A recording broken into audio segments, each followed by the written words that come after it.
farmers and shepherds and factory workers. They're jackaroos, aborigines, lifesavers and wharfies. We're scientists, miners, teachers and students. We're doctors and lawyers, businessmen and housewives, the people of a big, young country. Now stands where the first English settlers landed only 200 years ago. Sydney sprawls inland from a shoreline 180 miles long, which encloses one of the world's largest, safest and deepest harbours, Australia's busiest seaport. It's not easy to really explain Sydney, a big, beautiful, restless, robust city of 2.5 million people, who, like most Australians, are Welsh, Irish or Scottish ancestry. Sydney is many things. The cradle of Australians, the largest, oldest and most cosmopolitan city in the country.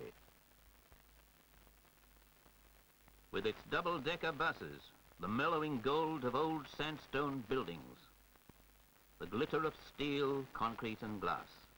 It's the cool green of Hyde Park, shimmering statues, bubbling fountains, and children playing. It's the Royal Easter Show, a kind of fair on a national scale, where once a year people gather from all over Australia to see the latest products of Australian industry, to exhibit the best agricultural products of the land,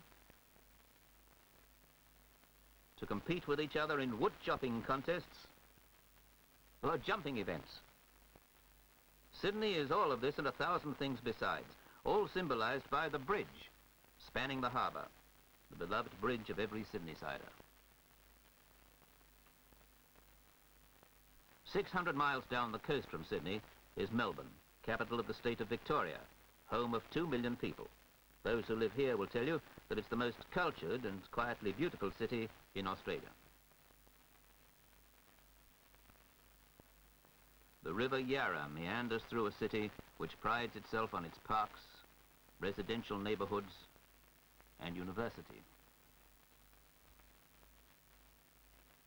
500 miles from Melbourne, as the crow flies, is Adelaide, capital of South Australia, a city of 750,000 prosperous people.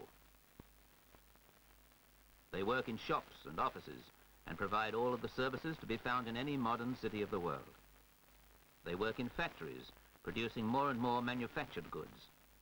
2 world wars brought rapidly increased industrialization, for Australia was forced to manufacture a wide range of products she could no longer obtain from distant Europe or America.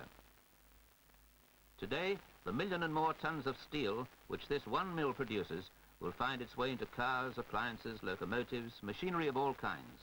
The value of these manufactured products now exceeds the value of the products of the land, upon which Australia was almost solely dependent in the past.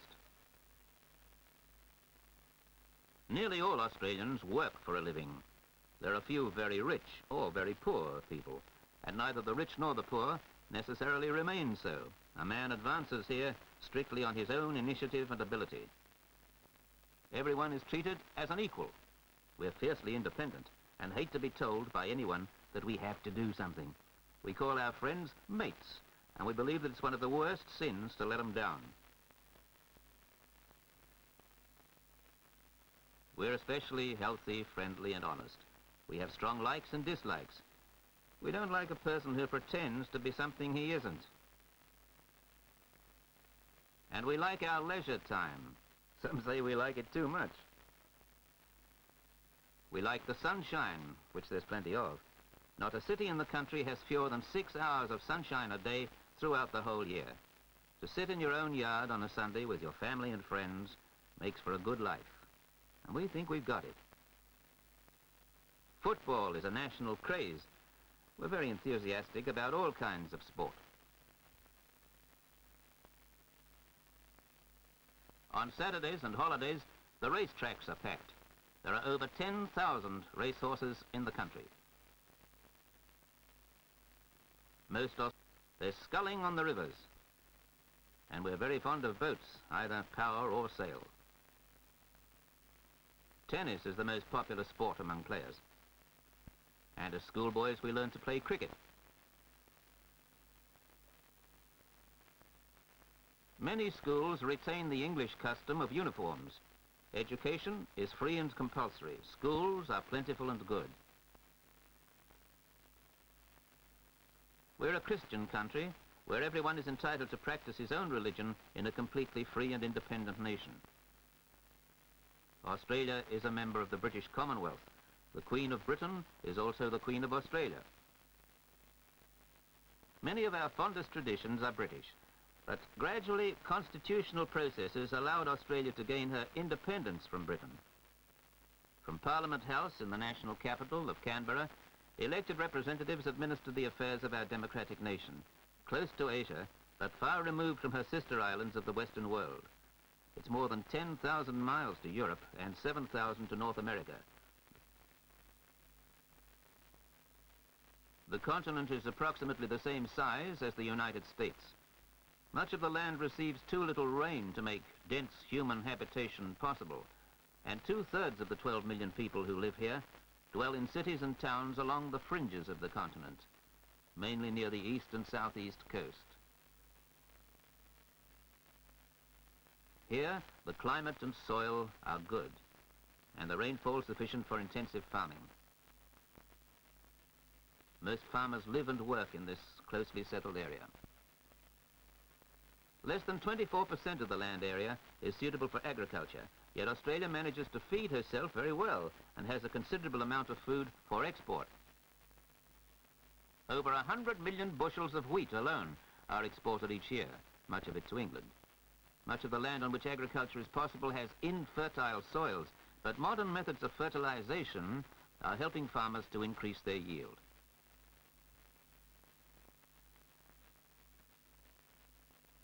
There is rich grazing along the fertile southeast coast, where the dairy industry is centred. Cattle breeds developed here in Australia produce great quantities of milk, butter and cheese. The orchards of South Australia produce fruit of all kinds. There's a long growing season and winters are mild. In Australia, snow falls only in the mountains. Grapes are harvested in March, for the seasons of this land below the equator are exactly the reverse of those in the northern hemisphere. That is, when it's summer in Australia, it's winter in Europe.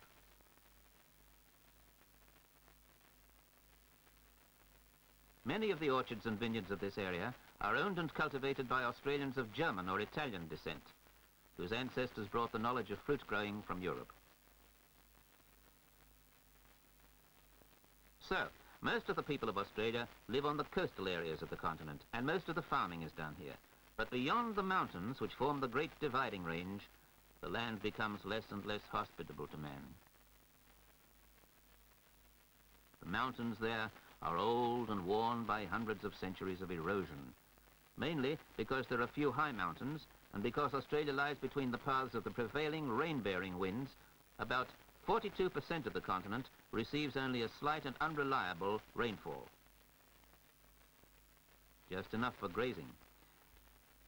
This is the land of the great sheep stations.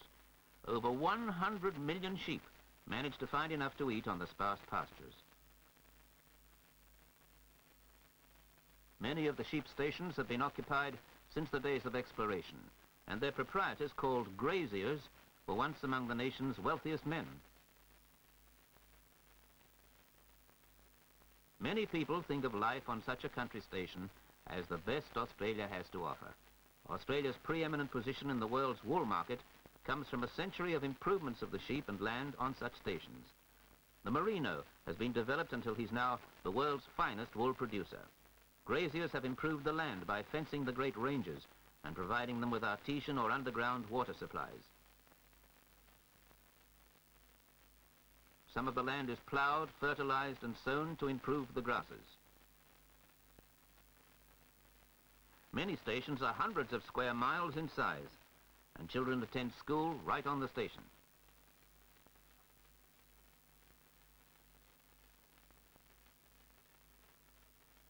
Sheep require a good deal of care. They must be separated into various groups and moved to different parts of the pasture. Much of the work is done by intelligent little dogs called kelpies.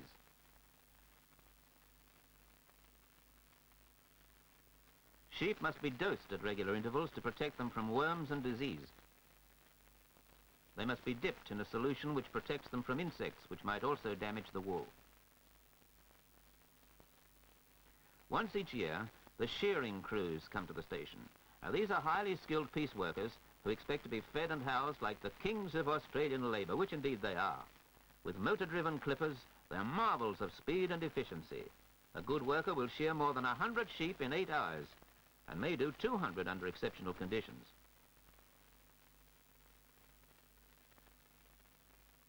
The wool is sorted into varying grades. The clean inside wool and the longest fibres bring the highest prices. It is then pressed into bales, loaded onto the shipping dock, and trucked away to huge warehouses in the cities. Buyers representing firms all over the world examine it. Later, at auction, they will bid on wool they wish to purchase.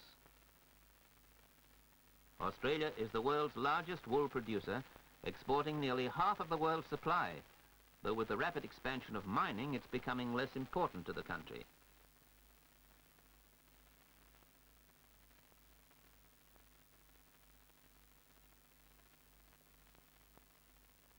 Beef cattle graze where there is insufficient vegetation for sheep.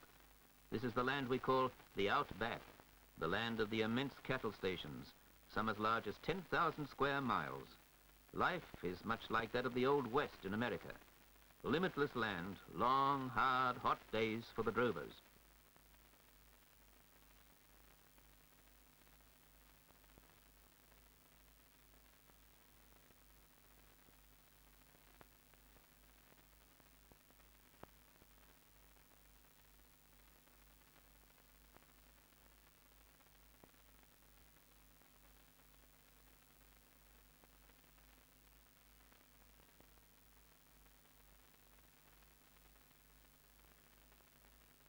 Beef is butchered to take along for the long days ahead on the track. It'll be months before these drovers see station headquarters again. They may be 1,000 miles from a slaughterhouse and hundreds from a railway.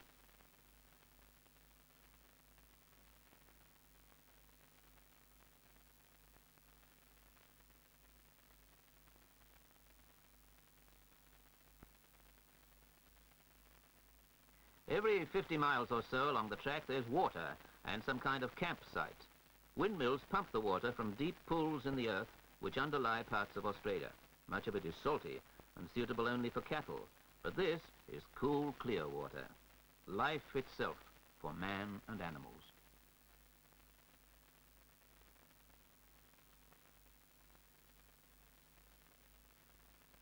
They are hardy people, these men who endure the hardships of the outback.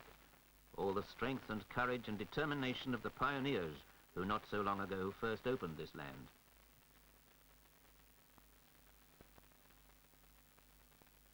Many aborigines find work on the cattle stations. Stock work is one of the only occupations they like and seem suited to. The aborigines of Australia are believed to be the oldest living species of man. Many authorities believe they're descended from early Asian tribes who spread to Australia many thousands of years ago.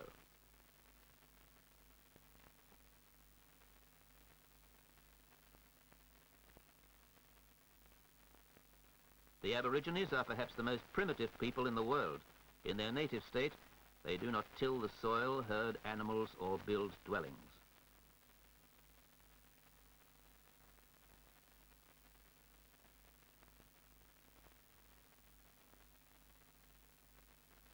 Many still prefer makeshift shelters to living in houses on government or mission reservations. The government is trying to educate the 47,000 Aborigines, many of whom still live here in the outback, trying to integrate them into Australian society. But the difficulties are great and the progress slow. The teachers who work here are truly dedicated. This is the Aborigine's own country, the land he knows, for only he has learned to survive on this vast plateau of 1 million square miles stretching endlessly across the interior. 34% of the continent is parched desert, land with little or no rain, a desert of stark and forbidding beauty, a country of red mountains, brown rocks, green scrub, and ghostly white gum trees. The scanty rainfall evaporates almost as soon as it falls. This desert will yield nothing to man's labors and will even snatch away his life if he ventures into it unprepared and unwary. Alice Springs, the very center of the continent, the only place in this desert where there are many people. Water is found in the nearby McDonnell Ranges and stored in tanks for the people who live here. The Alice, as we call it, isn't much of a size, but it's all there is for 1,000 miles in any direction.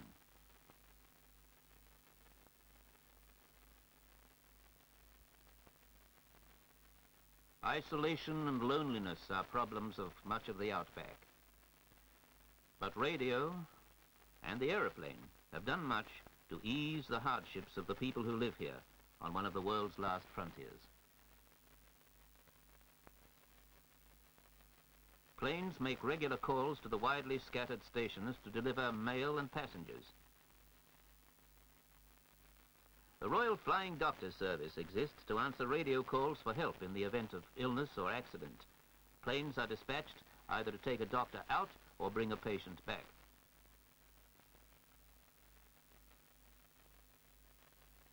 The planes sometimes fly hundreds of miles over treacherous and forbidding wasteland.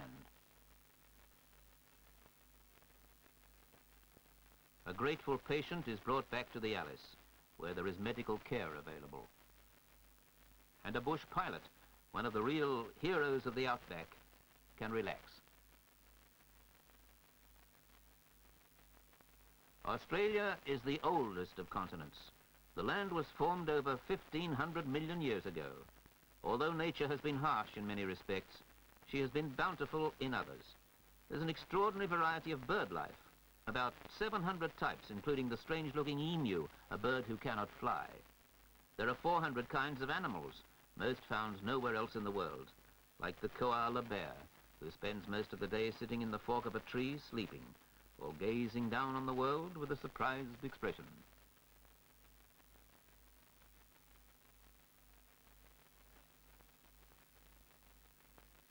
And of course the kangaroo makes only Australia his home. Nature has been generous in providing mineral wealth. There are large deposits of zinc, copper, iron, silver and gold, and plenty of coal to power industry. Since uranium was discovered in the Northern Territory, extensive surveys have been constantly undertaken to determine the extent and quality of this uranium-bearing earth. Diamond drills bore into the ground to help locate the richest veins of ore before the shovels and trucks move in to begin large-scale excavation operations. This resource, now being developed, may well be the means of bringing people and capital to the northern lands. Enough money to invest in industry and development of resources, and enough people to do the work, are two of our greatest needs, along with the need for water. We're working hard to solve these problems. Gigantic dams and hydroelectric projects are underway to irrigate and power millions of acres. Scientists are working on ways to retard water evaporation, for even in those parts of Australia where there's an adequate rainfall, it doesn't remain on the ground, but evaporates very quickly under the clear, hot sun. Foreign companies are helping to provide the needed money for industrial expansion and are spending large sums on the construction of new facilities, which will mean jobs and goods for Australians. The government encourages immigration and even pays the cost of transportation for these new Australians who will help provide a sufficiently large market for the products of industry. New Australians bringing with them the skills and customs of their native lands to help develop and enrich this seriously underpopulated nation.